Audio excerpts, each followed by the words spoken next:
I'm very happy to welcome in Thessaloniki in our laboratory our colleague from the University of Modena, Reggio, Emilia, Professor Nicola Dusi. He's specialized in media semiotics, in semiotic translation, in semiotic theory. He has been collaborating with Alberto Eco, Paolo Fabri. He is a very good scholar and friend of our SemioLab. We are very glad that he is here. And the floor is yours, Professor Dusi. We will speak about translating, adapting, and reworking Gomorrah from novel to film and TV series. Wonderful. Okay. Without microphone, it's okay? Without microphone? Okay, I move just this, just to be able to see you. And sorry if I don't see you, but it's okay. Okay. Good morning, everyone.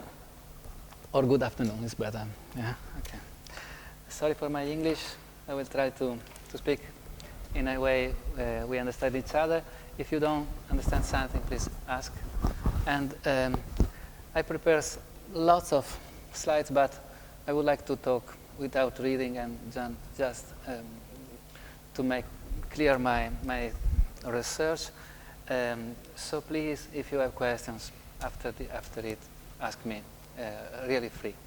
Okay, this is a work I did several times. In the sense, I started to talk about it in Paris some years ago. Then I worked more for a Cyprus conference, and then from Cyprus there was the possibility to write an article on adaptation, this very old and let's say how to say well-known review in the world, but you know they were very, very, very, how to say, strict with my writing and with semiotics in particular, because they are more on adaptation theories. They don't understand the use of semiotics, of hybrid semiotic I did, because my semiotics is, as your professor said, a mix of echo, interpretative perspective, grimace, narrative theory and analysis of text, and Lotman perspective about culture and translation. And then I use this mix to move to media and new media, as to say, using Jenkins, the idea of convergence culture, and Mittel, the complex TV theory. So lots of different theory. For them, it was too much. It was too much and too different. So it was really, for that article you find on adaptation, 1 year of work, rework, rewriting. So after that, I use it again for my Italian book in a new way, in the sense I tried to go further and to summarize also that research. And at some point I talked about this in Barcelona last year, 2 years ago. And now for this seminar I tried to involve a little more to evolve a little more, to go further, and to present you also some ideas about story wars I'm studying now. Okay, that's the frame. Let's start talking about, before to talk really about this transmedia narrative universe of Gomorrah. I hope it seems that somebody of you know Gomorrah by Saviano. You know? Ah, wonderful. And the movie by Garrone, you know? Wonderful, little less. And then there is a TV series, a very well known in the world, sold by Sky. And so I think 160 countries in the world, they know Gomorrah. Could be also there is the Greek translation, I don't know. But I wanted to start from this idea of different perspective I use. So Peter Torop was here. I saw the photo. He's a very, very brilliant researcher and a good friend. And I would like to start with him, with this idea of total translation. This idea of a culture as an infinite translation process, Lotman. Okay. That's very interesting for me.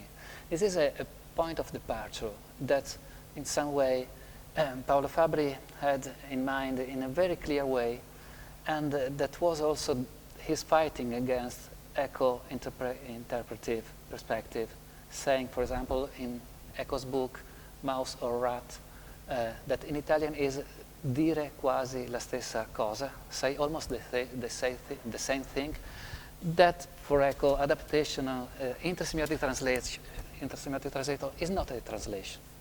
It's an adaptation, but it's not a translation. On the contrary, for Paolo Fabri, for me, this is always a way to translate. It doesn't mean that there is no interpretation. There is always interpretation, but they go in a parallel way.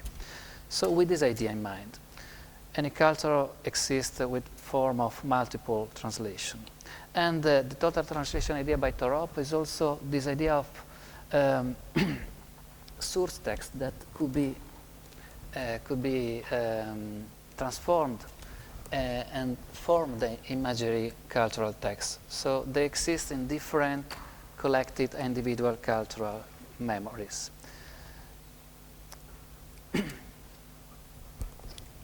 Remembering the article I was talking about, I tried to use also other perspectives, like for example the hermeneutic perspective about Robert Stam and Lawrence Venuti.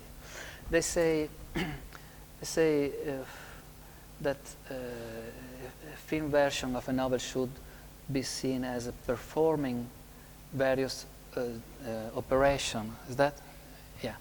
On both the formal and the thematic features of the literary text, so as to recast it in characteristical filming terms. When Stam say formal, it means expression level. When it says thematic, is for us the content level. So it means operation of translation that, or adaptation in this way, that operate by selection, amplification, concretization, popularization, reaccentuation, transculturalization. This is Robert Stam, problem of adaptation, using also the Genet perspective and the idea of hypotext, hypertext, you know very well. Okay, Lawrence Venuti is a scholar of translation studies, says, let's talk about the difference or the similarities between adaptation and translation. And his problem of interpretation, his hermeneutic problem, and cultural values. And so values, beliefs, representation, that's the point for me. Every adaptation from a text, from a literary text, for example, by Roberto Saviano to cinema and TV series, in this case, in the same Italian culture, imply a hermeneutic, interpretive, and interrogative relation. That's the point. But from my point of view, from the point of view of the semiotic of translation, there is something a little more complex for me. That means that in my idea, when you talk about translation, you talk about something you continues to recognize in the different medium, in the different texts. So this recognition is my problem. Why you recognize something similar? For me, it's because there are something that I call translation continuities, isotopies, so guidelines that you recognize. You can recognize, or you can use, if you are a screenwriter, to translate, to adapt a text in a coherent way. If you want to be coherent, if you want to reopen it in another way, you always are allowed. But if you are looking for a sort of equivalence, an effort of coherence between the source text and the derivative text, you can use this idea of isotopies, of transtextual isotopies.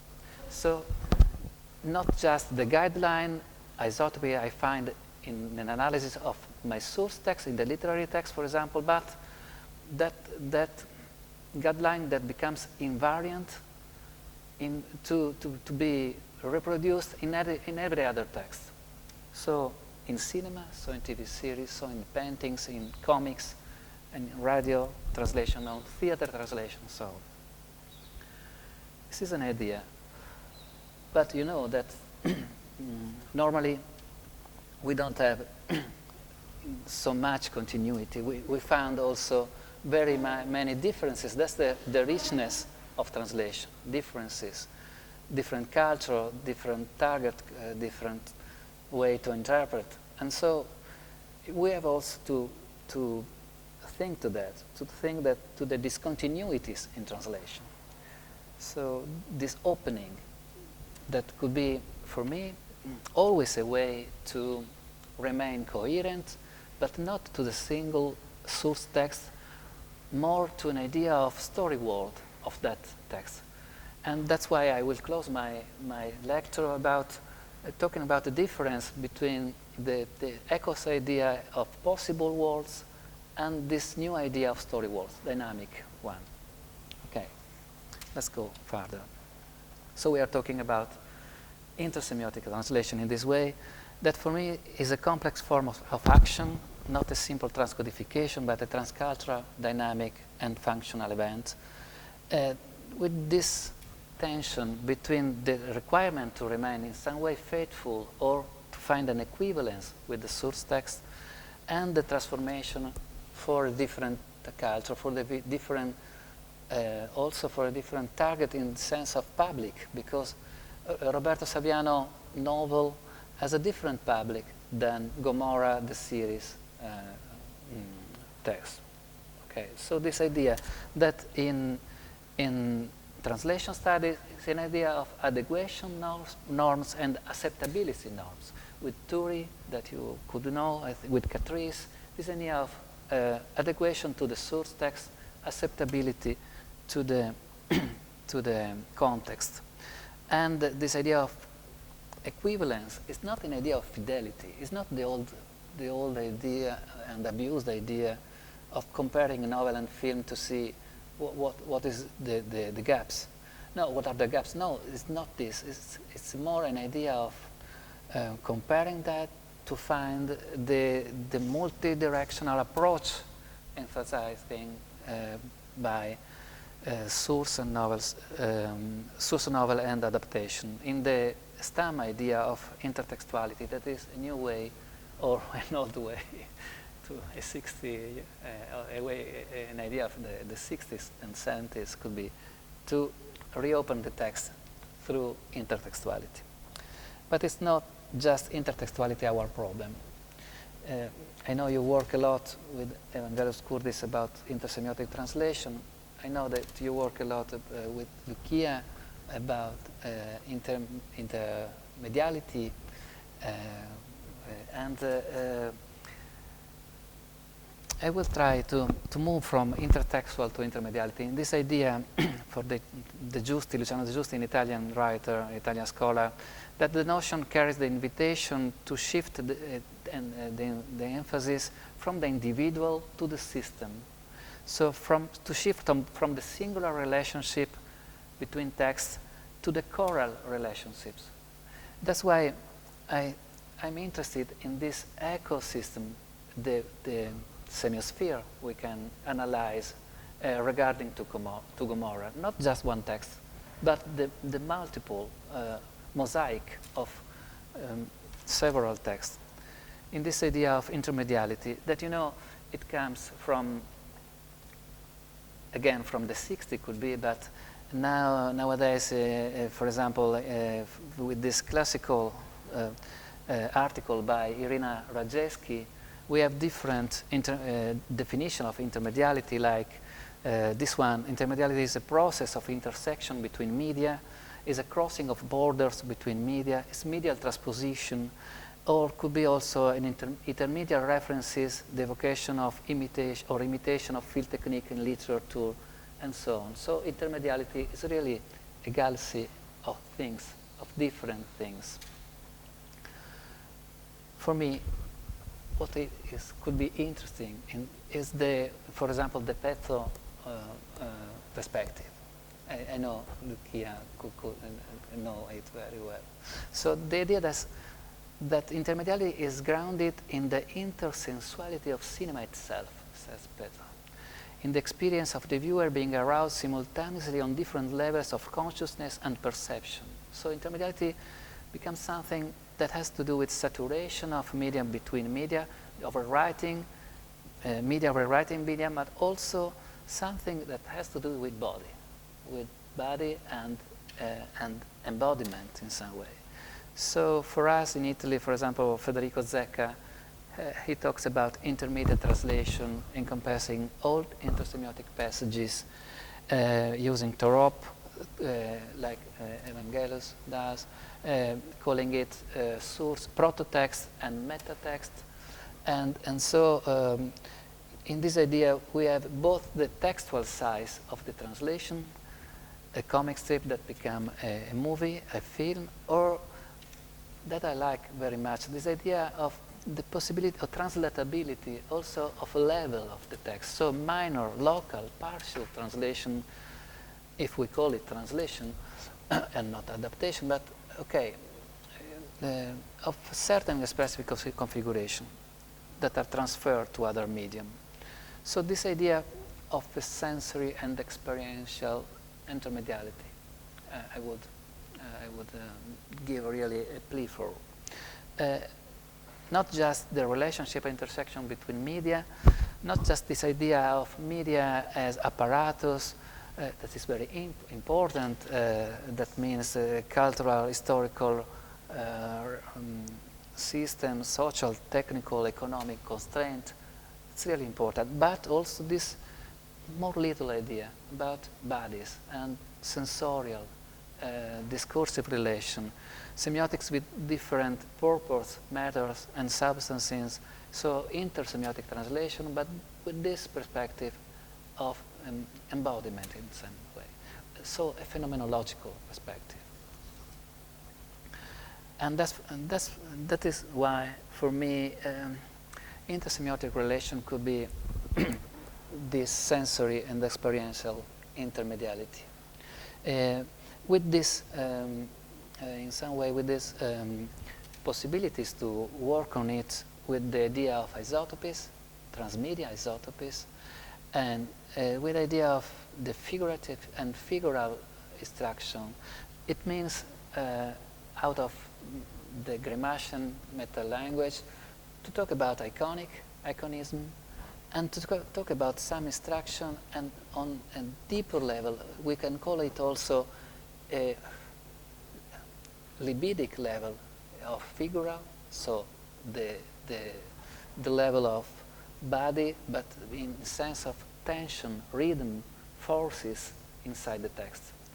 That one that Gilles Deleuze, for example, analyzed in the paintings by Francis Bacon, saying a paintings by Francis Bacon are, a painting by Francis Bacon is a field of forces.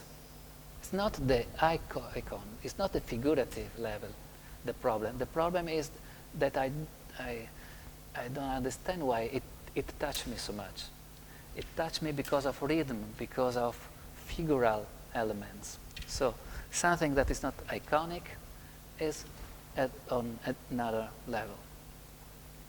And so for me, intermediality can be open in this way, considering the intersemiotic as a way to look for continuity, and the transmediality as a way to look for discontinuity. So strategy of reopening, rewriting, prosumers of the web that reopen a text and reopen a TV series. They do whatever they want, and it's funny. It's also very important to consider that. In the middle, let's say that the Gomorrah example, the Gomorrah case for me, show us how there is a network of intertextual isotopes, and there is always also an operation of selection, reduction, extension or expansion of some issue of the source text.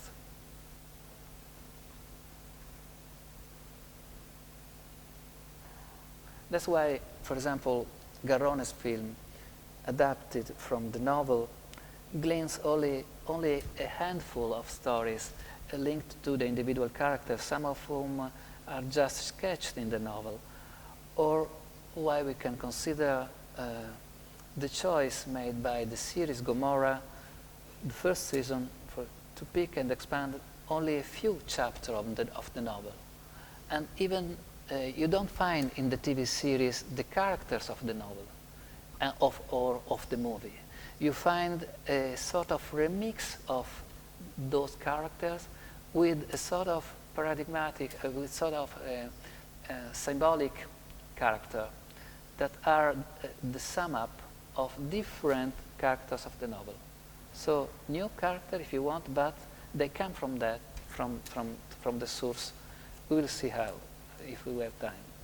Okay, let's start talking about this Gomorrah transmedia universe, novel, film, TV series, and with some tools for the semiotic analysis. I thought I had a more graduate and lower level of students, so I will go very fast through it. But for example, encyclopedia, we can say the more important thing about it is this idea not of the global one, but the partial, the local encyclopedia, Echo is talking. So a universe of discourse that delimits the possible interpretation and translation of a text, that universe of references. This is what every translation has to look for and to adapt to a new context of reader or public. Isotopes, as I said, guideline, but the guideline in the Gramscian theory could be at the different level of the generative path by Gramsci. So we can find a figurative guideline on a more superficial level, thematic ones, valorial values that becomes also isotopes, or this idea of affective, perceptive, sensorial isotopes I'm looking for. So at least four ways to build coherence among texts, using this idea of isotopes that come from the deep and strict analysis, close analysis of a text in the Gramscian way, but they can be translated, really used to understand why a film, why a TV series is recognizable as a process that in some way translate or interpret a source text. Because texts, as I said, are layered objects, with these layers, we know semiotics says content and expression, but what you find in the content could be the generative part by Gramsci, so narration, figurative, thematic, affective ones, but there is also the expression level. How do we work on the expression level of a movie, for example? We have to look for the light, we have to look for the rhythm, for the montage, for the colors, for their connections, their editing. And so this is the way to use the idea of Gramsci of plastic and figurative features in cinema, looking for some plastic invariants that you can use for translation. Enunciation, this idea of a contract, a pact of cooperation from the sender to the receiver, enunciation that is also a strategy of the text.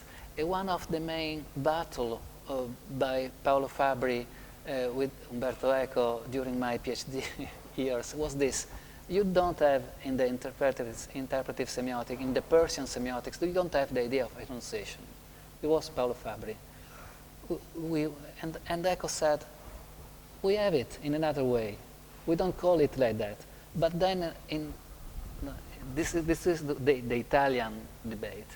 Outside, he used the idea of enunciation very, very cleverly and quickly. So it was just a sketch between the two actors, you know.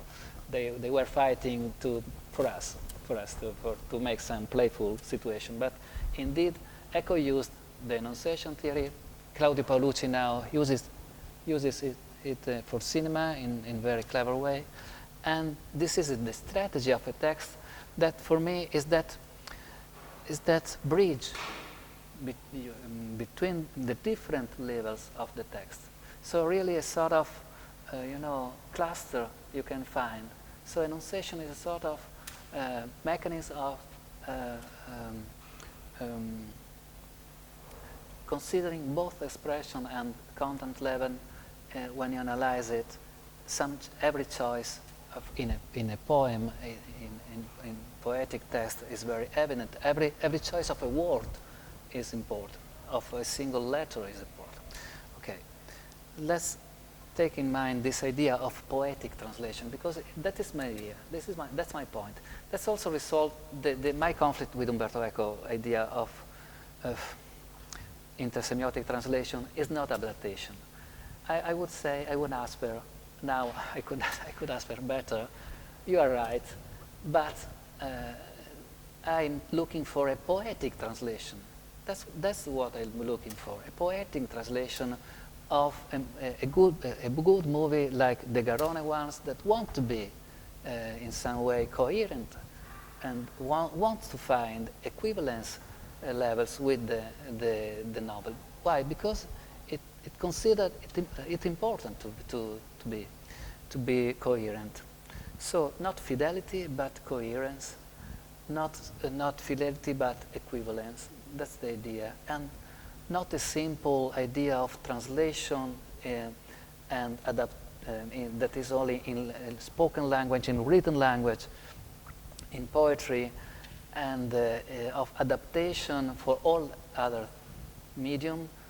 It's not simple. Let's say it's a way of watch the world, really, but a more global idea of total translation, possibility of translate, and a more global idea to say, even in an adaptation from a novel to a movie, I can find that level of poetic translation. That one. The other could be adaptation, could be innovative, invention. It's artistic, it's an artistic text. It has the freedom to do it, but we can search for some level of poetic translation. So, much more. If we want to look for the intercultural problems, what are we looking for? We will look to the connotation, for example. We will look to different readers, the competence, the encyclopedia, the local encyclopedia of the text, and the local encyclopedia of a culture that understands that text. So we will work on it, but it's not my work today. I would like to start reading together Saviano, just a little page together. Would you read it for us? Thank you very much.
Thank you very much. I can't say I have understood, but I appreciate really very much. I will try to use the English translation by Jeffrey L. Ward, just to analyze it together. Just a moment, really.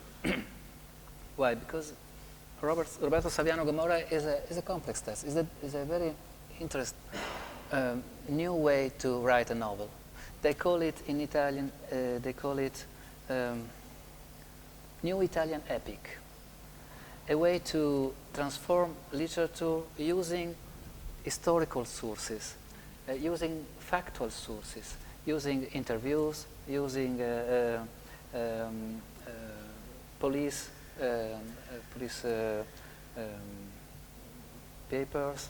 I will find the good way to call it. And so using investigations, articles, and so documentarizing text, documentary text, with a documentarizing view. He uses that. He wrote articles as a journalist on his blog, and then he went to the editor with all these articles written in blog. So he's really a new kind of writer, you know? Not the writer that started writing alone or with a pen his book, but a journalist. A journalist with these articles that became, through also a great help by the editors, that she became a writer herself. So the great idea to put invention and to create characters and to put himself inside and says, me, Roberto Saviano, me, Roberto, I'm going to see the Gomorrah War, the Camorra War, because Gomorrah is a crazy of Camorra and some mafia wars and the Bible idea of the city of sinner, so the Gomorrah city. And this idea to fight this system of mafia that is an economic system, and Saviano is a very clever analyst of the economic problems, the political problems behind it. Fight that with literature, through literature. So it's very interesting. So he says, for example, it was as if I had an indefinable odor on me, like the smell that permeates your clothing when you go to one of those frightful places. When you leave, the smell gradually becomes less noticeable, blending with the poison of carcass sauce, but it's still there. He says things like that. You can't get rid of it. You realize it was really inside of you. So as it were emanating from a dormant gland that all of a sudden started secreting. That you ever read it?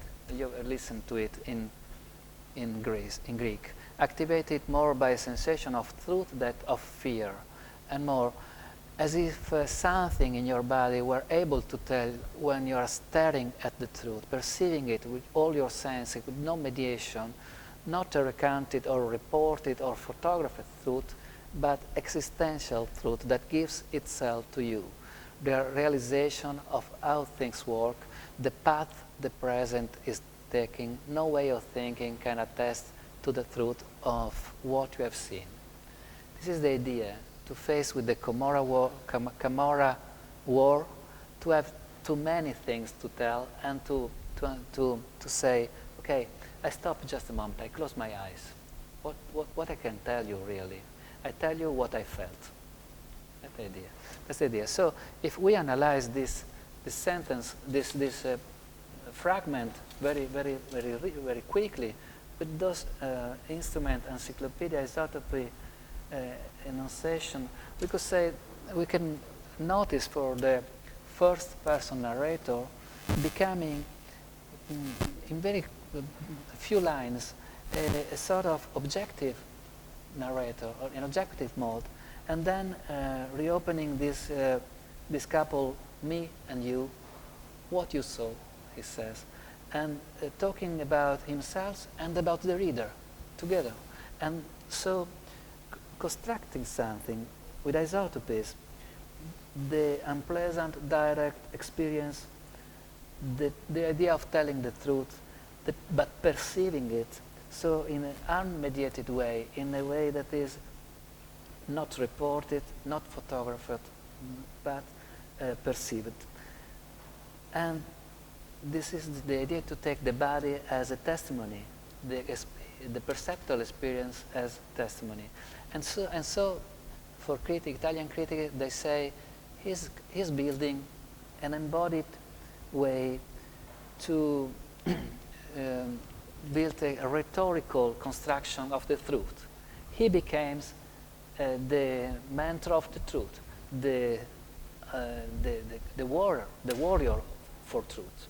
And he became really that after the great success of the book.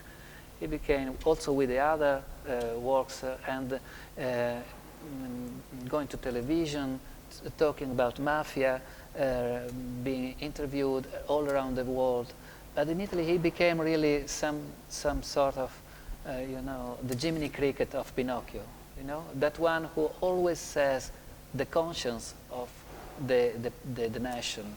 So sometimes also a little bit unpleasant. He's always very sad, very serious, talking about problems. And you say, okay, you are a novelist, but, okay, that's the idea by Saviano. To testimony, to be in some way the guarantor of the truth and the truth being told. And this is the idea of his complexity, the complexity of his enunciation and of this novel, because it's a non-fiction novel. They call it non-fiction novel, autobiographical, blended with journalistic reportage. They call it New Italian Epic, so a new way to be a novelist, with realism reconstructed in a discursive way, thanks to the perception, the narrative, the enunciative mediation. So using the documentary mode, but re-editing, sampling, reworking from other media and languages, using judicial documents, trial verdicts, police investigation. That's the idea. So innovate, poetic innovation, but using documentary sources. And this produces something, produces a reality effect through remediation, through interdiscursive translation. That's the semiotic. That's our semiotic. So reality is nothing more than remediation, interdiscursive translation, and is an effect of reality. This is the idea also of veridiction by Greimas. That's the idea. There is no truth. There are strategy of veridiction, strategy of truth, of a construction of that. And if we talk about the movie by Garrone, we can say he uses very many documentary way to film. He uses the camera, the body-held camera, not with the fixed, but a moving camera, just as in a realistic way, as in nouvelle vague way. So he uses a camera that make itself perceived by the spectator, enunciate in itself. The camera says, I'm here, I'm doing this, I'm showing you what's happening. And we can try to look for a clip of the movie. It is in Italian. Oh, let's try if it works. How I have to do? Let's try. Okay, with this.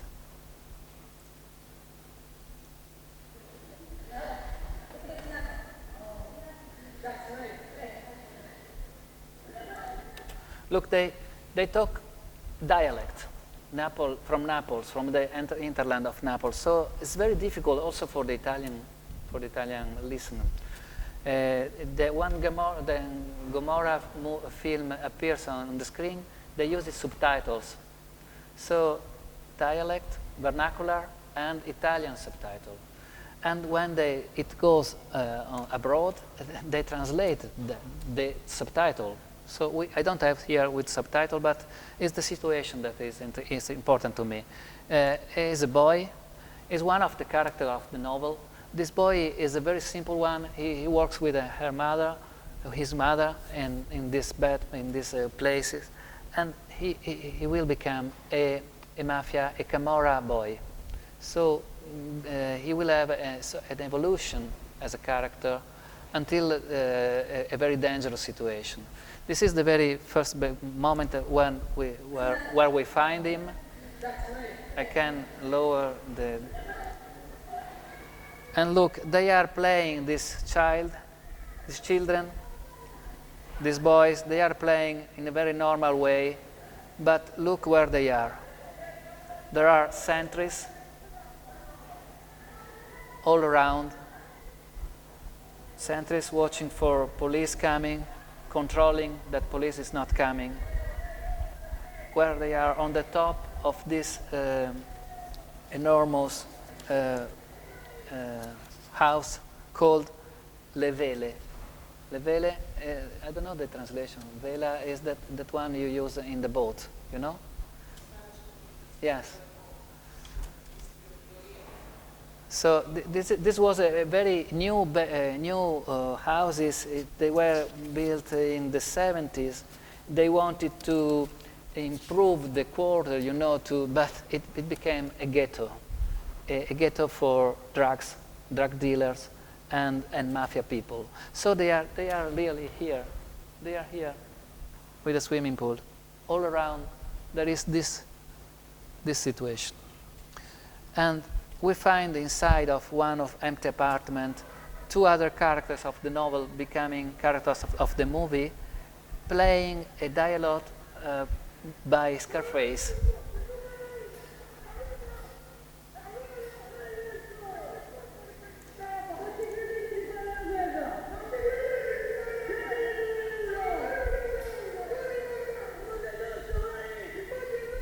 Il mondo è nostro, the world is our. There are lines from Scarface, 2 boys playing that in a way, you know, enacting this movie and behaving like the Scarface characters.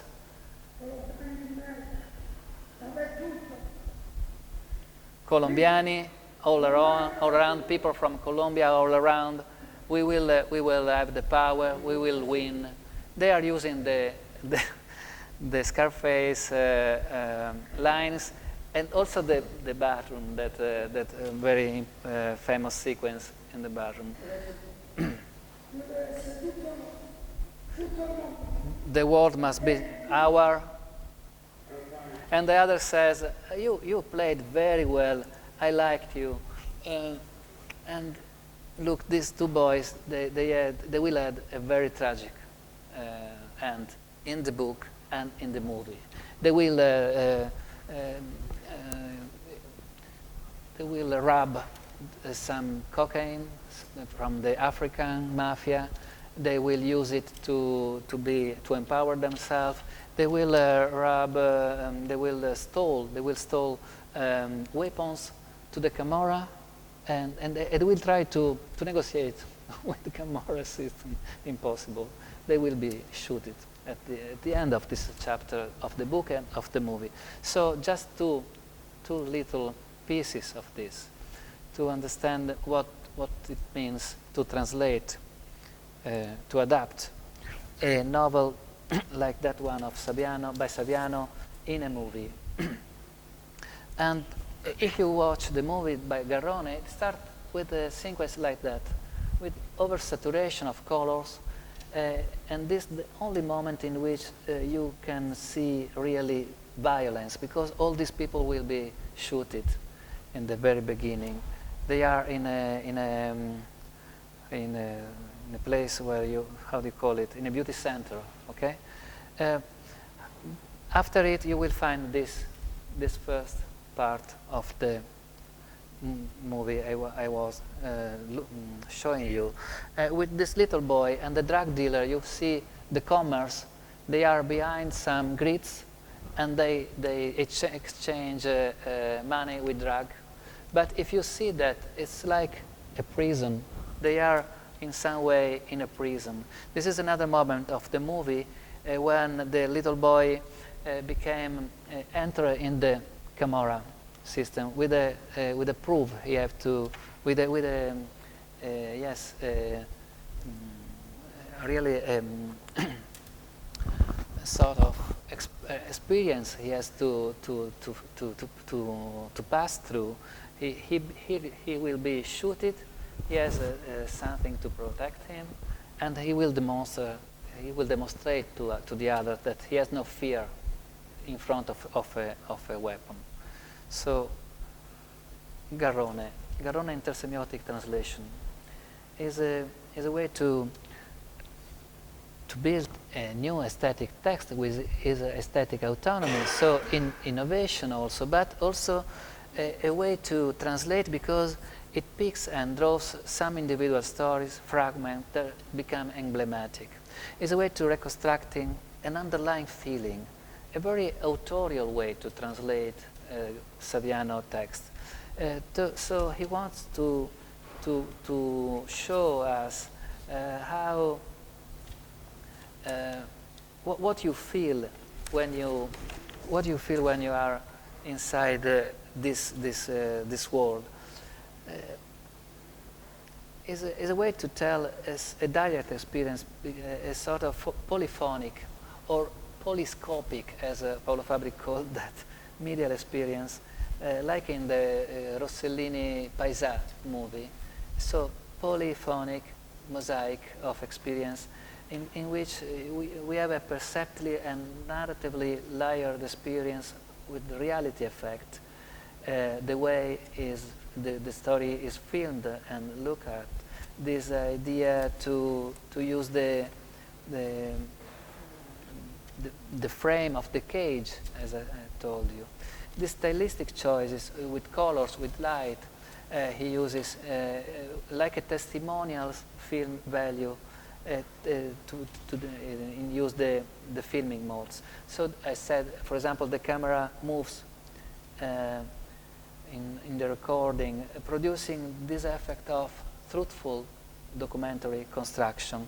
That's why I say he's constructing something. He's saying behind the iconic, the figurative level, he says the discomfort, the rage, so the passions you experience when you live those situations, that idea of powerlessness, frustration you have in front of the camera owners, the camorist, with this way to produce a lawyer medial experience. And if we go through the Gomorrah series, and we know that now the Syrian medial ecosystem is a complex one. The Mittel call it complex TV, serialized series. It means they use the way of the ancient series with a story complete inside every episode, but also the way of soap opera to continue the story.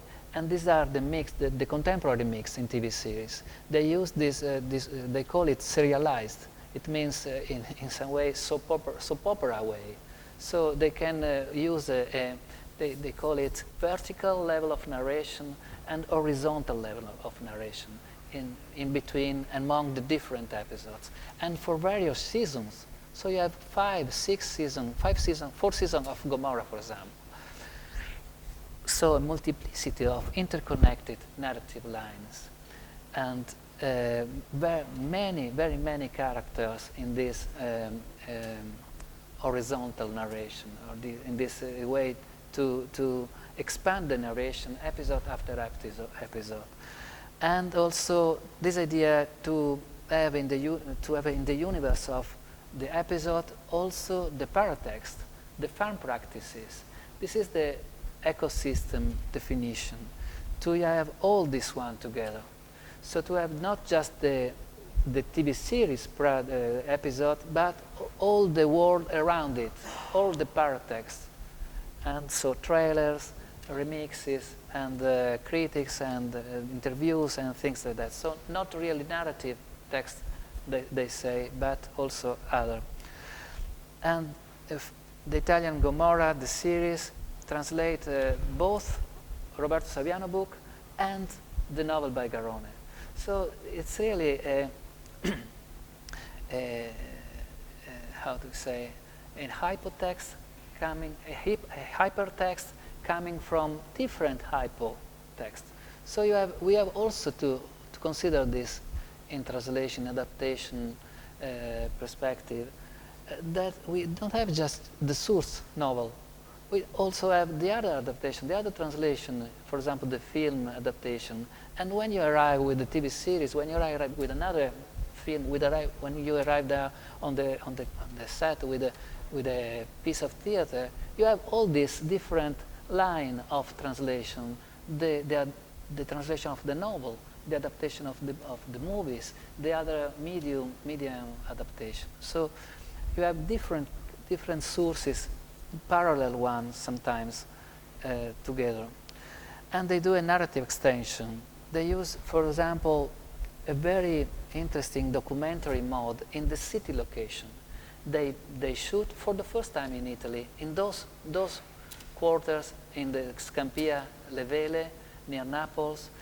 For the second time, I think, in those years, Sky pays to transform a TV series in something that is no more filmed in set, so fictitious set, artificial set, but is filmed outside in the real cities, and it costs more. But they have a feedback by the public, a very good feedback. You know, Sky is a private channel, so they have to high to the level of expectation for their public, and means the possibility to do something new and to spend more, to give more. It costs more, but it comes back. So city location and interiors we will see blended with materials that comes together from television and cinema, sort of remediation. And this idea of disorient the viewer, of creating an estrangement in viewers, attempted to stop any possibility of empathy. So you don't empathize with those characters. You don't have the police. You don't have the good ones. You just have the evil one. So how do you empathize with a murderer, with somebody who is in the first season, the best of them kill his wife with the hands? So you cannot empathize. And so you as viewer really feel this estrangement, and that is exactly what Saviano wants. Saviano is in the team of the screenwriter here and in the movie by Garrone. He wants that. He wants that you as viewer, you feel like one who live in the Gomorrah countries. So you feel like those powerless citizens without the possibility to fight that. So this, very unpleasant feeling. So the novel, the TV series. The TV series had, for example, this way to translate the same landscape, urban landscape, and also the way to film it during the night, in the very dark situation, or even this, using the Le Vele, using that place. Saviano was telling about, Garrone was filming, and they go there, they film there. They film in the real situation, and this abutment, these houses becomes the trade of the TV series in the advertising, So they know exactly what they're doing. They use the boss houses also in a very interesting way, because they decor the interior of the house is a really interior design, using framing from TV report, TV news on the TV about mafia bosses being arrested. They look for what type of furniture they had, for example, or Scarface. Together, they blend it together. So I call it a remediation of different sources, documentary one and fictitious one. And so you see, for example, a Scarface, gold, red, and the water, the piscine, the place, and here, gold, and etc. We can have a look of it, but I don't know how much time we have. We have time? Okay, thank you. Let's have a look inside one boss house.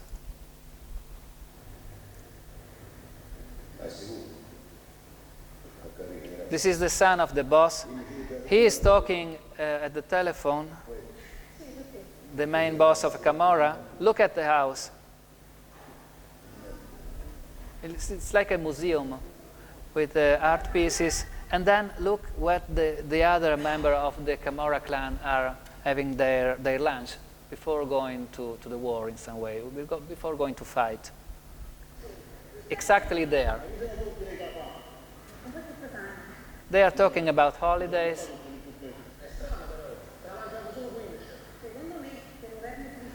About eating Sharm el-Sheikh. This is the one who will kill his wife. This is the good boy in the first episodes, and then he became something quite worse than the other. He's the traitor. He's the one who will put his boss in danger, and also really, okay. They had to go together to take some money, but the other has eaten too much. So he goes alone, and look what happens. It's a TV series, not a movie, but it's very cinematic.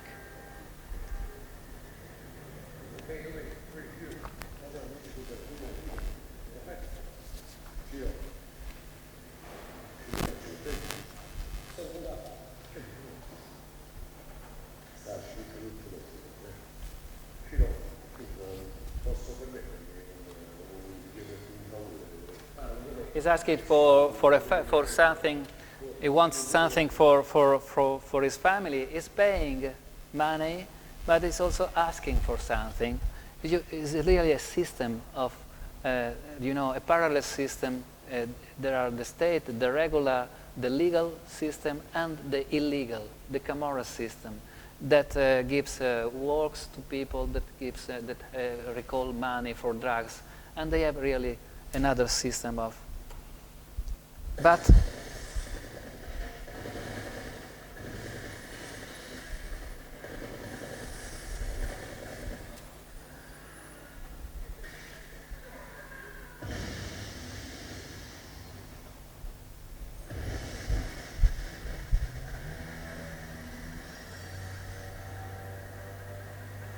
he's moving.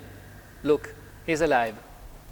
So we have seen a very this moment a very effective cinematic way to have a TV series. Not very common in Italy until this one. So a way to use enormous lot of money to build a reality effect, like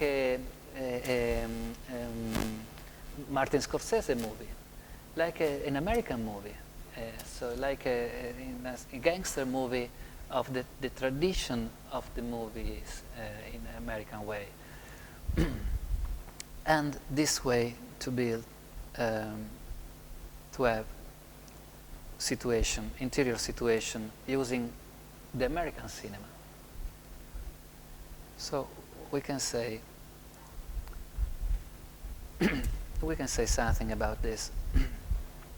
We can say, for example, first idea, location. Location creates effect of reality. This idea to create reality effect is theorized by television studies scholar Brunvage. She says, we have a reality check when a fictional medial product gives a truth of reality, a touch of reality, using, for example, archive documentation or as in, I don't know, Narcos, the Narcos series. They watch on the TV, and there is Ronald Reagan talking, but they are fictitious characters.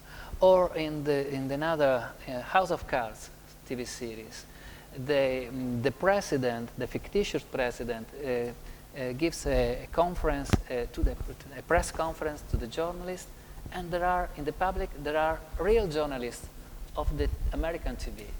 So this idea to create for the viewer some sort of reality check. Oh, but is a real journalist? Oh, but is the real Levele? Is the real Scampia? So these are reality check. In some way, they allow a critical reflection about the boundaries of fiction. Fiction, reality, docu-fiction, and things like that. Okay, location is shooting the scene in the exterior's recognizable location, produces documentary effects, reality check effect. Is a way to translate this, the enunciative complexity of Saviano's novel. More, it also allows to build a sort of, to create a transtextual network which enables to construct continuities between different media, the novel, the movie, the TV series. I'm shooting in those places, establishing a different relation between things, body, and space. Every text, every medium has differences, but with this continuity. So urban space for me becomes in some way a translational isotopy that I would call also a shifter among media. I use space to show you this semiotic operation of continuity. I'm translating the novel. I'm adapting a word that you knew before. So a shifter between different levels, as always speciality space does in a text, also in a novel, sensory, narrative, thematic, iconic, enunciative level. You use space, and you feel all these different levels at the same moment, with different but correlated function, narrative, intertextual, transmedia function that comes from this use of space. Narrative, for example, Paolo Noto says that space defines characters, defines the situation. Intertextual, space says also it is a crime film, it's a gangster movie. Transtextual, it becomes also a way to orient the viewers through the narrative universe. So, different possibility to go deeper inside the text of the TV series and to go outside in the ecosystem, in the semiosphere of this product. And if we go further with this idea to go outside, we found all that world of discontinuities I was talking about very quickly, because there is not just the top-down products, paratext products like the teaser, the teaser trailer, the trailers built by the production to promote the TV series, or even, you know, Saviano himself with his channel on YouTube or with his Twitter account. During the screening of the first season, once a week, because it was Sky old style, not like now Netflix.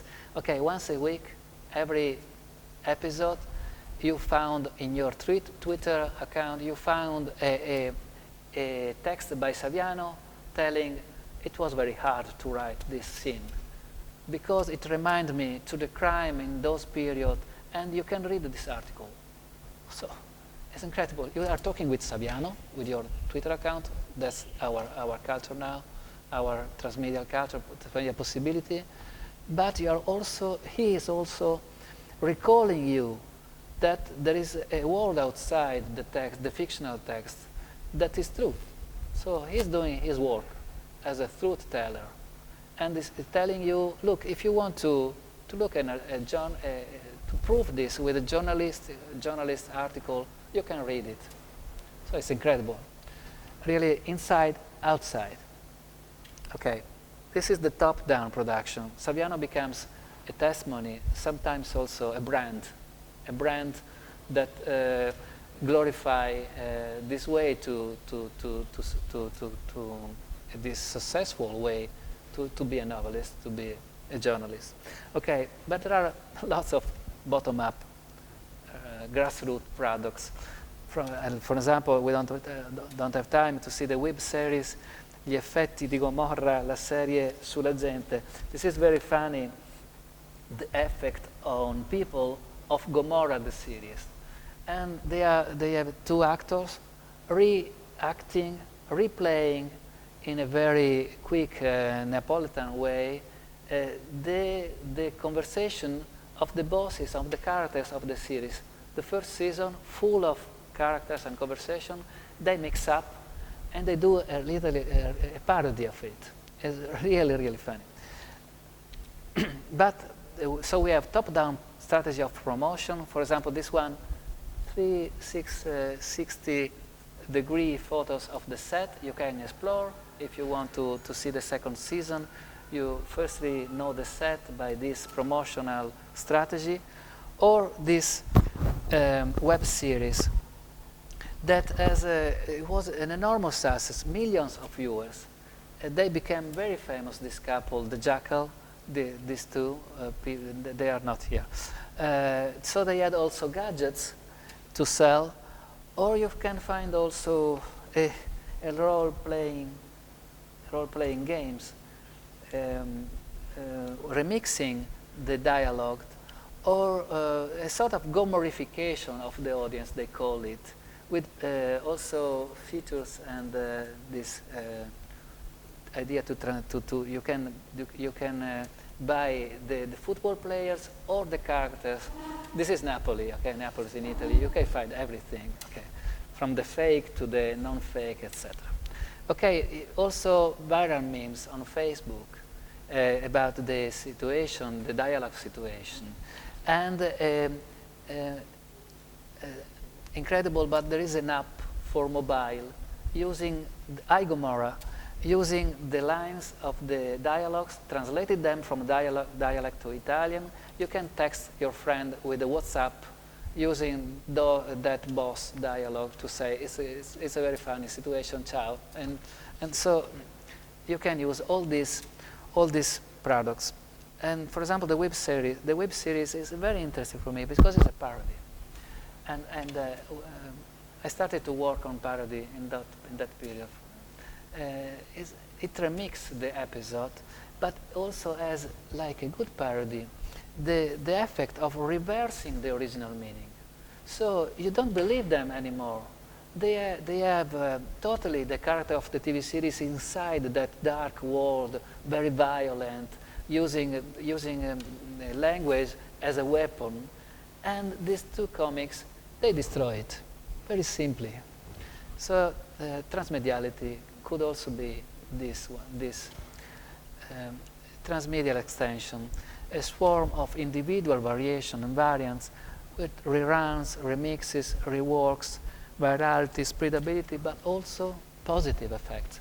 And Saviano himself entered in the last episode of the web series, and they asked him, do you agree with this way to talk about Gomorrah in this way? Very young people, they use the lines of the series. What is this? He says, it's okay. We have to destroy Gomorrah, talking about them, loathing about that. It's not as serious. They are terrible. They are abnormal people. So it's not, in some way, is saying also parody is the good way to destroy that abnormal system. So, closing, I have this idea in mind with Torop and Saldra that culture is a way of, is a space in which text, discourse, and media intertwine. And this is a very good way to if you have an example, a case like Gomorrah, there are intersemiotic products, there are practices and interdiscursive dialect, Italian, etc. level.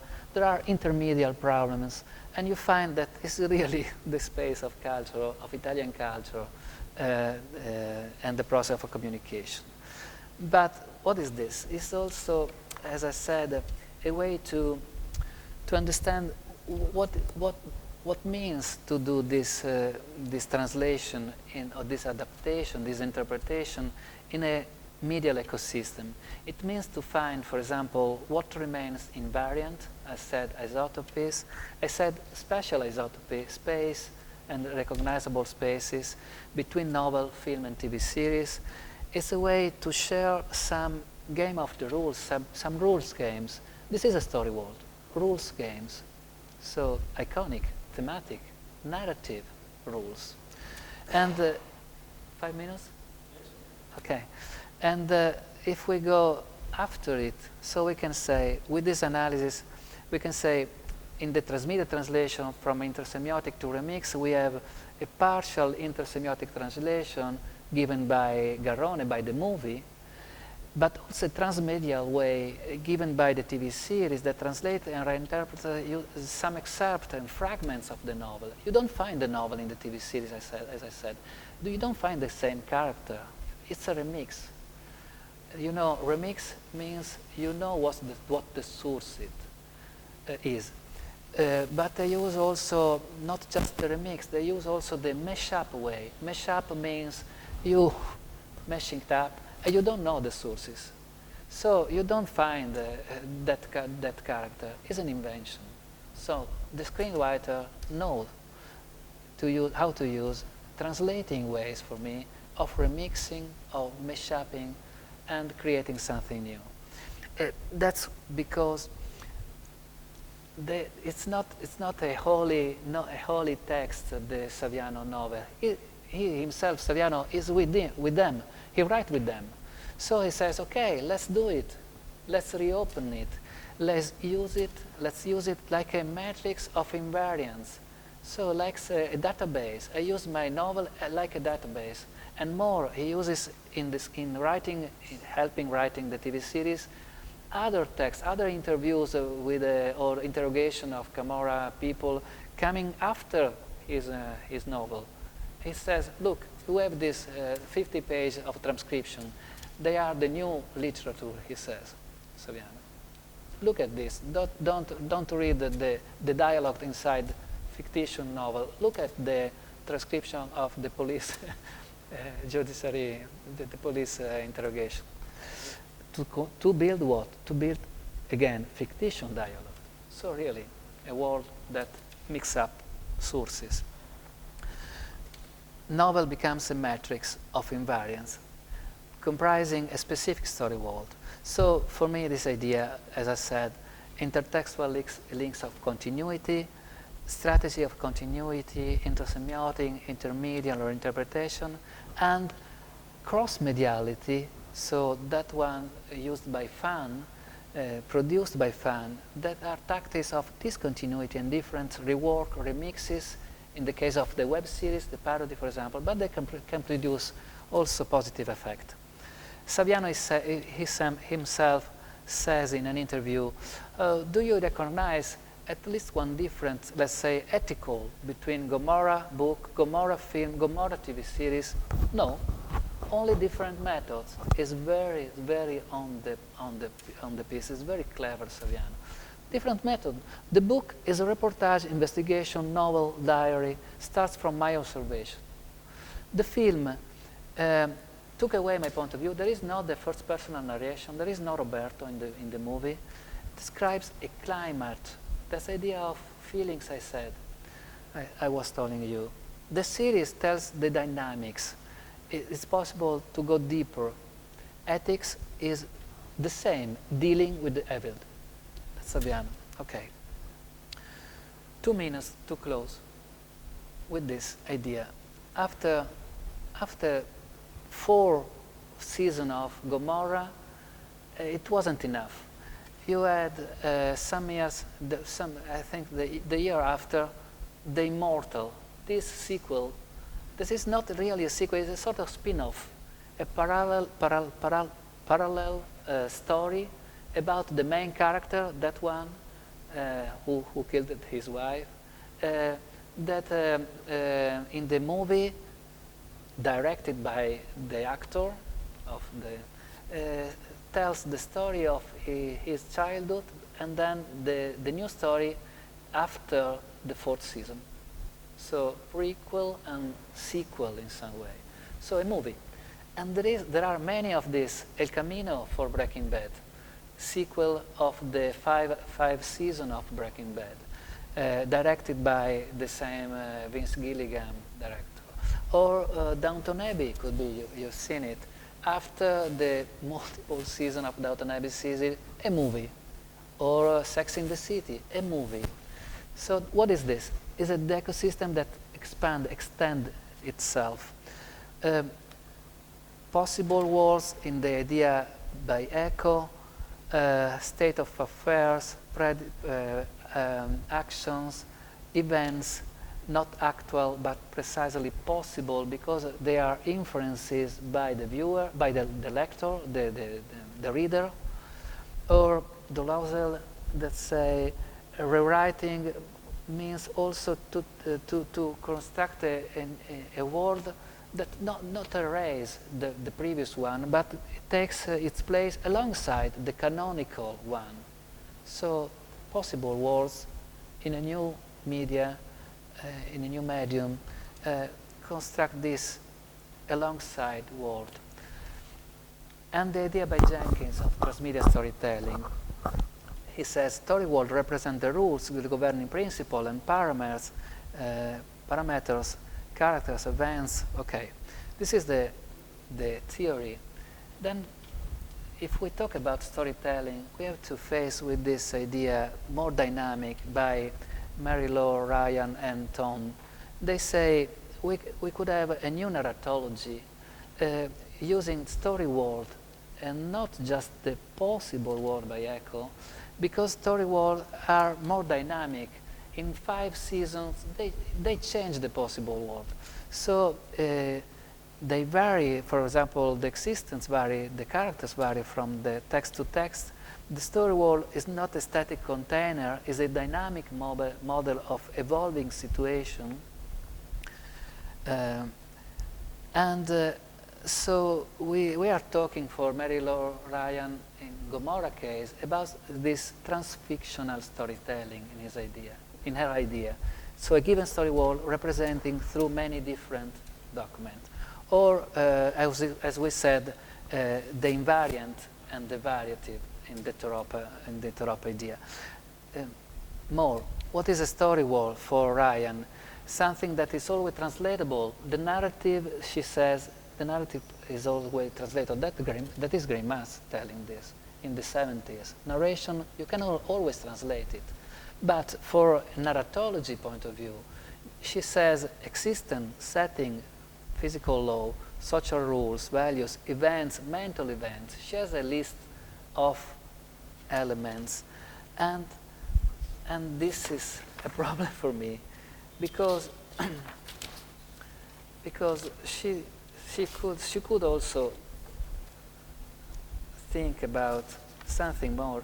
She could consider the articulation, the systematic stratification of content in the generative path of signification of by Greimas, because there is not just the narration level, there is, as I said, themes, iconic figures, spatiality, temporality, actoriality, she says, but also the enunciation strategy.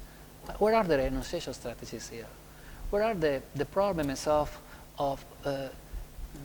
maintaining the coherence between the plan of the content and the plan of expression in any specific media, in any specific text? There aren't, because narratology works only on the level of content. So we can improve a little bit this story world theory with Greimas, with this idea of hybrid semiotic I told you. saying with Mittel there is a centripetal storytelling, looking at the canon, expanding the backstories. The new, if you have you seen it, the new TV series adapted, translated by The Name of the Rose by Echo, and now on Netflix you can find it, does exactly this. Expand that story world with backstories, what is stories, understanding better the previous story world, but also extend that with centrifugal storytelling, with the what if logic. And in The Name of the Rose, they built up a totally new character, the daughter of the heretic Dolcino. She weren't in the book, and she weren't in the movie. She's in the TV series. Why? It's possible? Yes, it's possible. Umberto Eco was writing a lot about Salgari strategies in the 18th century to move to build storylines, complex storylines, one book, one story of Sandokan after the other, like Dumas with the Three Musketeers and the 20 years after Musketeers. So the possibility of the what-if logic is there. Imagine alternative stories. Or this is this idea, this strong idea I was telling you about for Saldre, Thorop, Lotman, coming from Lotman, that a story world is a place of invariant typological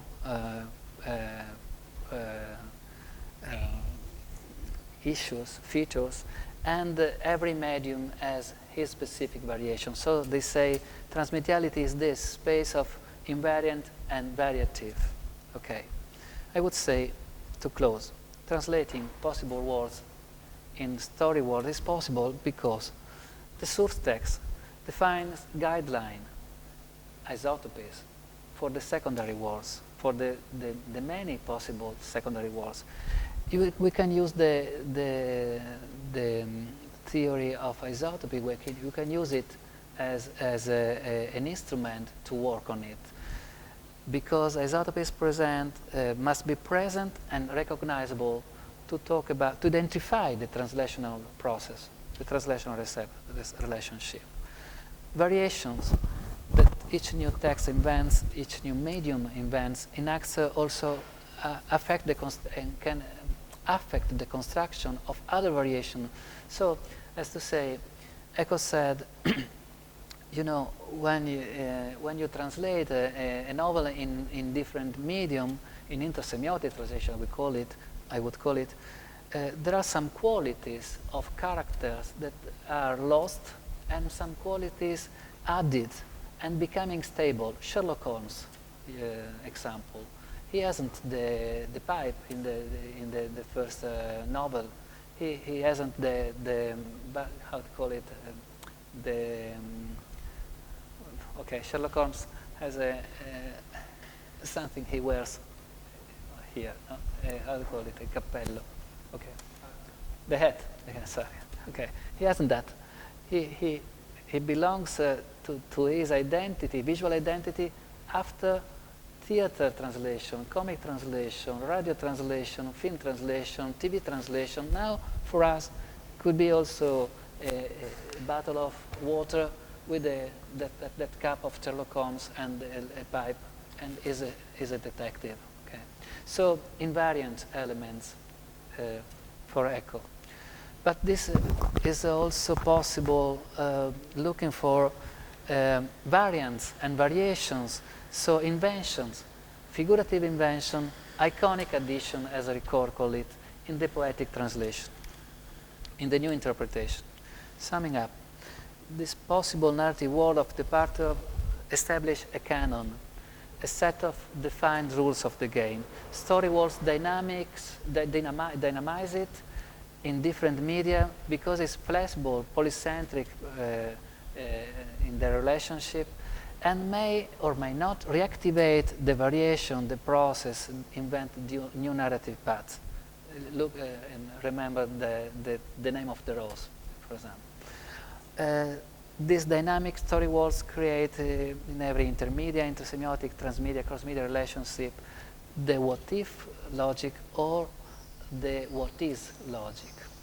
And so we can say that adapting Gomorrah in the TV series succeed in creating these new intermedia relations with the story world, reopen new points of view. That's also Thoreau and Salt saying that the different text, the different medium, reopen with different point of view that story world, romanticize the source and the film and the derivative text, romanticize also the source. Why? Because the encyclopedia is changing.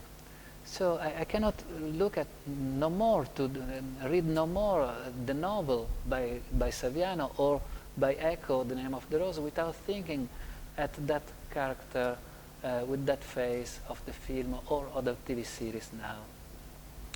And so influence these sources, but also the one that will come following, like the sequel, the immortal sequel I was talking about. Thank you very much.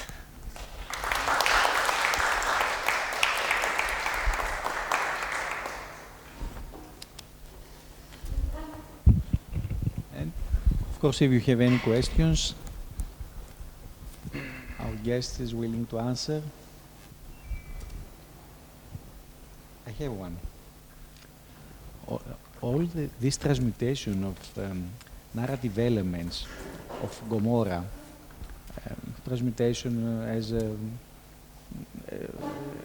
a clothes, as video games, this advertising dimension the aim was to destroy the mythology of Gomorrah. Saviano said that, but what about the reactions of Gomorrah? Do we have any elements, any reactions? By camorists? Yes. Well, the first reaction when the novel by Saviano became, let's say, it was what stamped, became public. It was to give him a warning. So Saviano, he became famous. He was 30 years old. At the same moment, he had this warning by mafia bosses: "We will kill you." So he became a target for the mafia, and so he became also a prisoner of the bodyguards given by the state, given by the police department to save, to check, to make her life in some way safe. But in this way, the very successful, he tells it enormous times during interviews. I had success, I became a prisoner. So I'm no more free to go where I want. I always have somebody around me. I have to move every 3 days.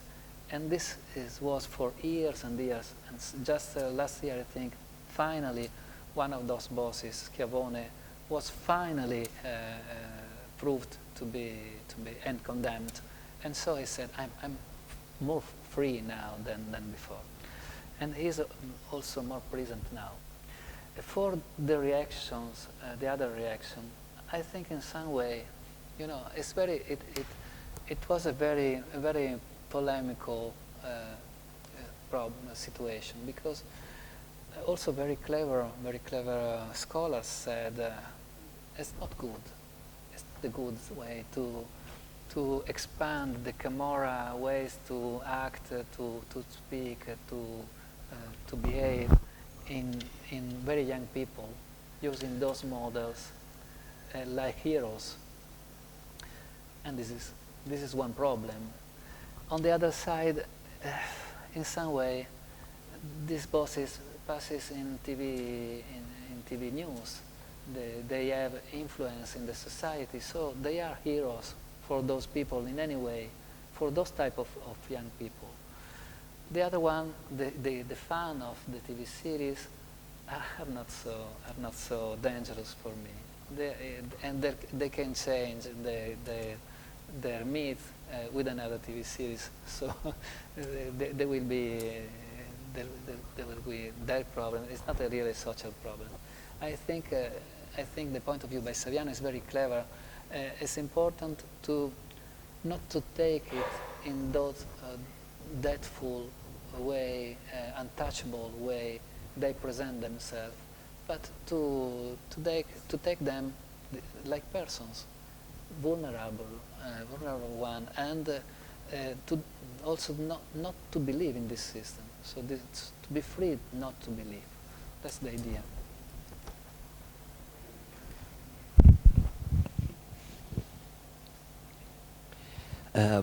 I think a good example to see the difference in the enunciation system. I mean, what is the significance, rather, the crucial significance of the enunciation system is if you compare the film adaptation by Saviano with the film adaptation of Hunter Thompson's Fear and Loathing in Las Vegas, which Might we close this? Which is also in the light. Thank you. Which, funnily enough, is also about drugs. Yeah. Now, if you remember the movie, they're both, of course, based on texts that are ideal examples of what we call new journalism. In other words, the journalist is presented with a narrative highly subjective, highly perspectivized. So Terry Gilliam chose to keep the enunciator in the film. So the film version is very strongly perspectivized. So we see the actual Hunter Thompson, playing in the film his own role, his own part, and all the time hearing pieces of his narration, first person narration, in a sense, sound like a voiceover. The filmic narration of Saviano, on the other hand, Garone is the director. He chose to completely extinguish the narrator. In other words, extinguish the very strong perspectivation. To extinguish perspectivation means that actualization becomes ambiguous. And this, I think, to a certain extent, we can verify it on the level of the web fans. So we see some different and perhaps some even very controversial interpretations of the movie. But my bottom line is, that was just for the questions of MC. But the point I'm driving at is this question about the invariant. Now, allow me to be a little autobiographical on this point. When I was a toddler, my father bought me Moby Dick as a comic book. I loved it. As a teenager, I loved a teenager version of the novel. Good enough for 15-year-olds. In my first year at the university, I had the opportunity to see the film by Houston. That was a different experience. And finally, as a graduate student, I had the opportunity, or I had the obligation, to read, as part of my studies, the whole original novel. So I had 4 different experiences of Moby Dick. Now, I find here the question of the invariant, I think it's a bit doubtful, because I find very little invariance, if any at all, in this. Okay, the invariant is that a big whale is being hunted by someone or some sailors. The thing is that the crucial, what it changes is the crucial, not what remains the same. It's not the hunt of a big, horrible big, and it seems also man having a taste for man eating a whale. What varies is the crucial thing. In other words, what is the difference, not the invariant.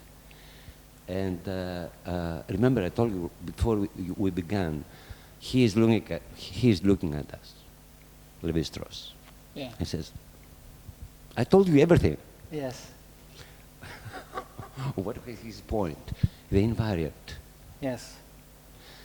And the invariant, when we go back to his corpus, to his favorite corpus, the myth, we know that in practice, that was totally besides the point, because in all the different variants we see of folk stories and fairy tales, it is the variant that matters for its particular age or culture or population, not the invariant.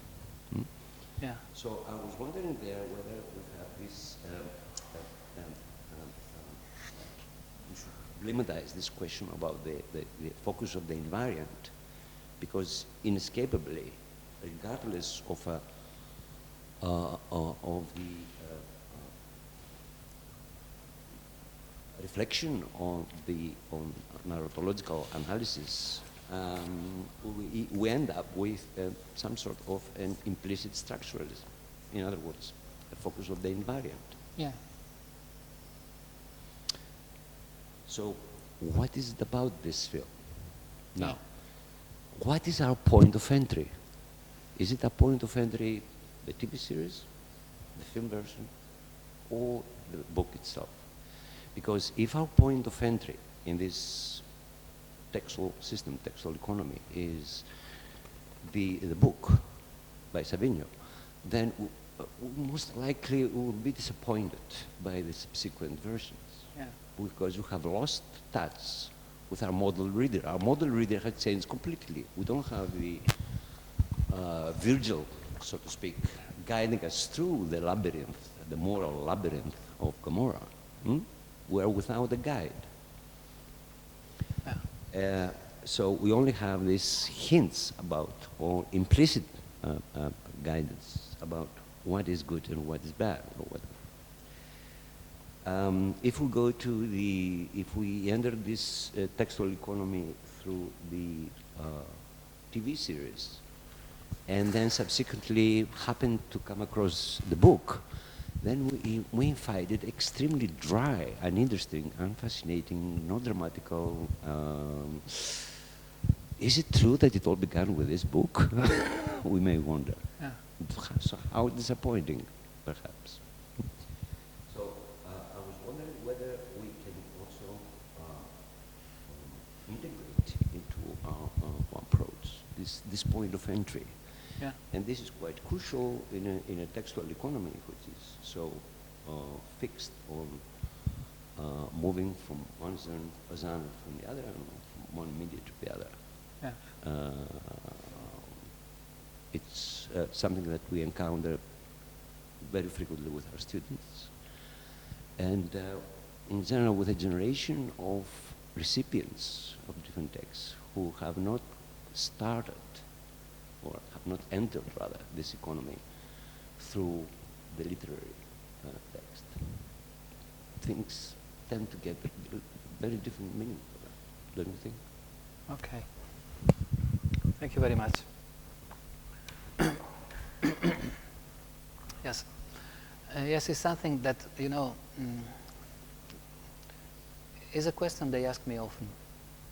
As to say, why all this theoretical system to say something about invariant and not looking for the difference format, the difference public, different model reader? Yeah, sure.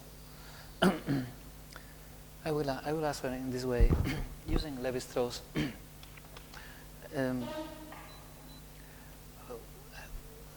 Once I worked on remake movies in a book with Lucio Spaziante in Italy in 2006 called Remix Remake.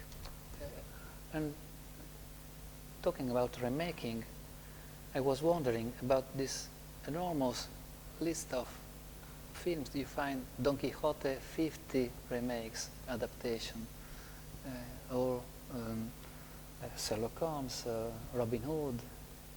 You find enormous field, really network of different texts.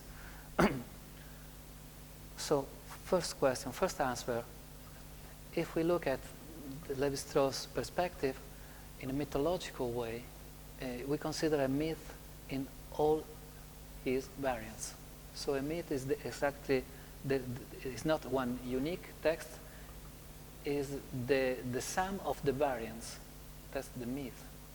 So, and then he goes far, he goes in deep and finds some elements, recurrent elements. So I would say in remaking practice, you can look for that. You can look for the recurrent elements. So recurrent element for me are invariant element. I can find, and this is the first answer. The second, I was telling in the beginning, is it a translation or not? Is a problem of translation, or is just a problem of cultural adaptation that n'importe quoi, they can do everything. They can do the comic book, the child, the more interesting adolescent book, but it's also reduction. They could do different version of it. Is the same book? No. Okay. It's the same title. Yeah. There are some items repeating, some items, the chase, for example, as you said, recurrent theme. The relation among characters are repeated. So the problem of repetition I'm looking for, not the problem of innovation in some way. Repetition, repetition, repetition. You know, Deleuze said repetition is a mantra of media. We repeat continuously. It's a mantra of language. We do repeat to be understood. So repetition. And in repetition, I'm looking for this idea of isotopies, for example, redundant semic units in the text, redundant repetition unit of semic units in different texts. So this is the idea of invariant. To find out what is repeated. Why is in some way the same story you have read from your childhood until now? Not just the title. The same, some nuclear invariant that you recognize still now, even if you take the comic book. You know, Disney knew from the beginning the exploitation in the franchise way to do the movie with the Cinderella stories, and then to do the comic book, to do the TV series with Pinocchio, to do that network of different medium, always with different format and with different public, so model reader. So you adapt for different model readers, sure, but is it translation or not? If we look at it from the perspective of translation, in my opinion, we have to look for some recognizable items. Or Echoes is right. It's not a translation. It's just a way to adapt and to in some way also economically profit of the success of a story, of a book, remaking it in a movie, in a successful movie, The Name of the Rose, or remaking it again and exploiting, really an exploitation of these sources. I don't look the economical way or the franchise or the different format, the different public. I know them, but I'm looking for items of repetition. That gives me an answer. It's a translation.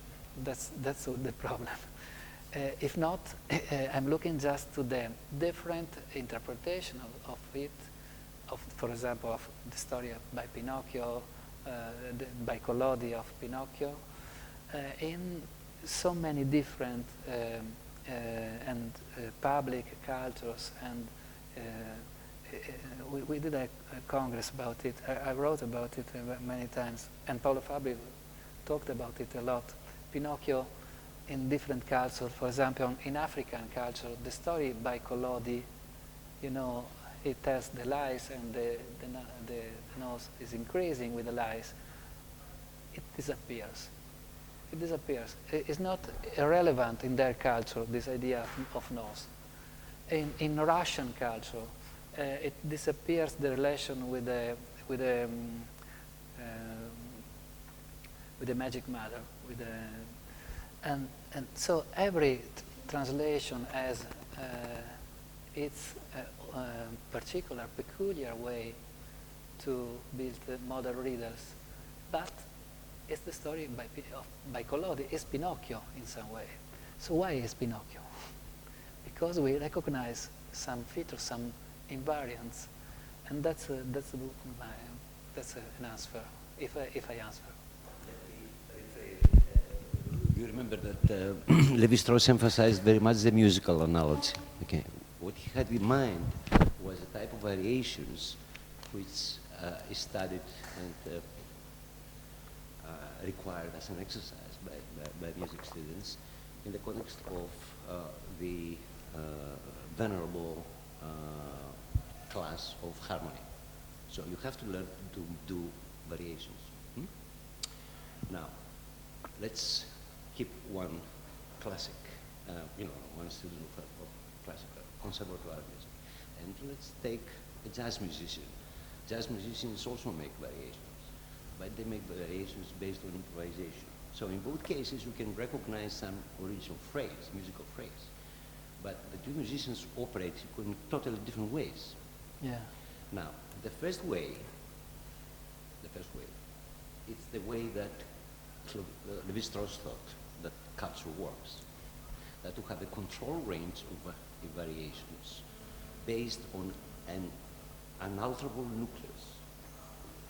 Could it be, however, that modern culture works in a jazz kind of way, and its variations may begin with a similar sounding phrase, but it develops in totally unexpected and unpredictable ways?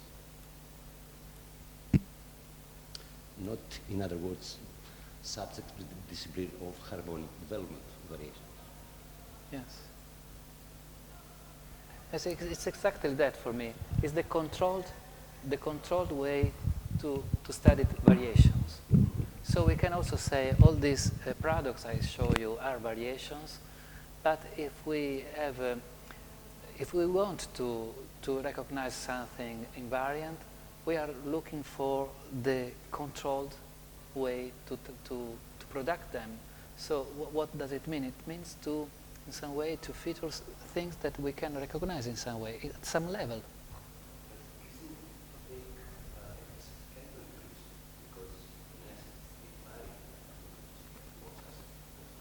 Okay. For example, all translations of the Odyssey, Yes. all translations of the Bible, Yeah. all translations of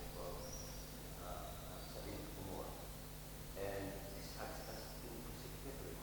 Yeah. You know that all these basic principles of practice and knowledge of these relate totally different cultural needs, priorities, choices, context, and so forth. So what differs? What makes it relevant? What meaningful? What makes it meaningful for the, however, for the librarian is to put all this together in the same, to get the Yes. right? Okay. All these are translations of Sabine, and she does very well in concept. And putting all of them together in the same cell. But Yes. in the same cell.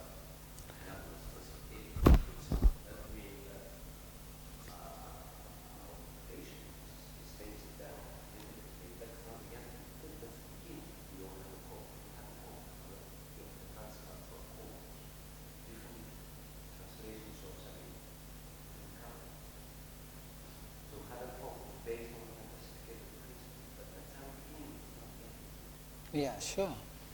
Sure, but well, look, if you look for interpretation and differences and different model reader, that's a really good job. So I don't say that my perspective doesn't allow the other one.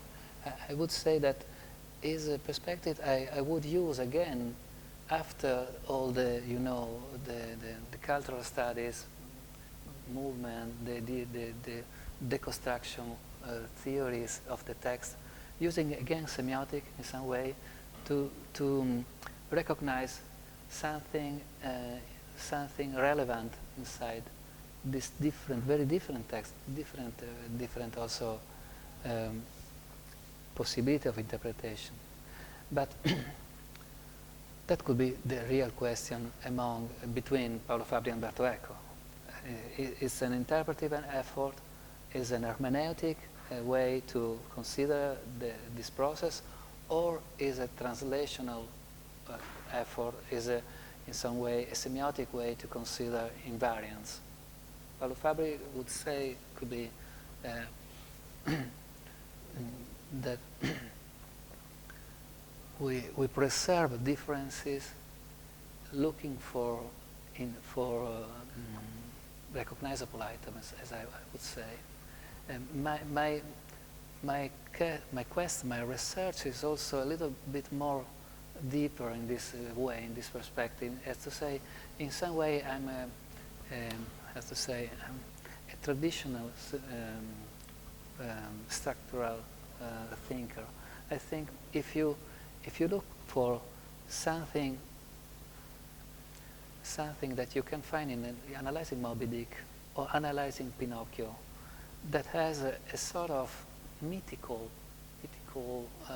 the inner, deep, in some way, nuclear item, nuclear ensemble of forces and theme, a specific way to say it, and what are you connotating? What are you saying really? Enunciative organization, etc. If you look for that nuclear inside Pinocchio, inside Moby Dick, you have a key to translate it. You have a key to translate it successful in a coherent way. I don't say that this is the important way if you do a franchise. The important way if you translate it, Moby Dick, in a comic book, is to make children funny, to amuse them. So to amuse your public, to find a way to render it amusing, to amuse it funny or but in another way, all this variation, all these variants are an ensemble, as in the mythic. You say yes, a classification, bibliographical way, librarian way. Yes, what is this? Is an encyclopedia? Is a frame? Is a frame? You know, the world of Moby Dick is inside this frame, but it's difficult in a library to find, together with a translated book by Melville, also the movies, the TV series, the comics book. It's difficult to find in a same place. We have in a library different spaces for this, and this idea, I try to improve, is that in the Lotmanian way, our cultural space is, at the contrary, that is a space of different medium that in some way translate themselves continuously. So if we have Moby Dick, we should have, in my library is that, Pinocchio together with the 50 movies by Pinocchio and the comics book by from Pinocchio. So I have that encyclopedia in my classification in mind. I can search for it in some way. But it's totally, if you want, I started with this different perspective by Stamm and Robert Stamm and Lawrence Venuti. They say hermeneutic interpretation comes first. But then they try to, Venuti tried to say, okay, but is it translational problems or not? Because he's a scholar of translation studies. So he can, and for me, if it's a translational study, it's a problem of continuities. So I call no more now invariance, I call it continuities in some way among different media. And this idea of continuity is a Lotmanian idea of creation of continuity among texts. So we can call it in another way, but I see the objection. It's relevant, but it's really a way not to consider that one perspective enabled and don't allow the other.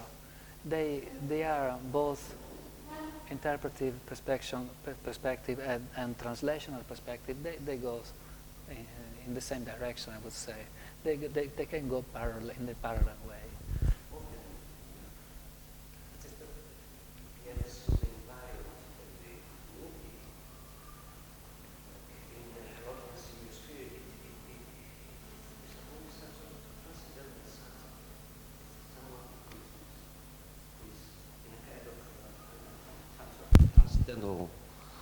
Kind of privileged vision to see everything in its continuity, in its interrelationship and interconnection.